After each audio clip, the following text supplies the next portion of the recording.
Friends అందరికీ నమస్కారం. నా పేరు అంకే రవీంద్ర. నేను కన్సల్టెంట్ డైటీషియన్ మెడికవర్ హాస్పిటల్. ఈరోజు మీకు ఫ్యాట్ సెల్స్ ఎలా ఉంటాయి, దాని నేచర్ ఏంటి, ముఖ్యంగా ఒబేసిటీ ఉన్నటువంటి వాళ్ళు ఫ్యాట్ సెల్స్ వల్ల ఎలాగ వెయిట్ గెయిన్ అవుతారు అనే దాని గురించి చెప్తాను. మనకు కామన్గా ఏంటంటే సింపుల్గా ఫ్యాట్ సెల్స్ 2 టైప్స్ లాగా తీసుకోవచ్చు. ఒకటి ఆల్రెడీ మన బాడీలో ఫామ్ అయినటువంటి ఫ్యాట్ సెల్స్, రెండు వచ్చేసి కొత్తగా యాడ్ అవుతున్నటువంటి ఫ్యాట్ సెల్స్.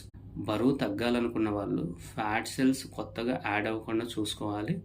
ఉన్న ఫ్యాట్ సెల్స్ యొక్క సైజుని తగ్గించాలి. అప్పుడే మీరు కరెక్ట్గా వెయిట్ లాస్ ఉంటుంది, ప్లస్ మీ బాడీ షేప్ కూడా కరెక్ట్గా ఉంటుంది.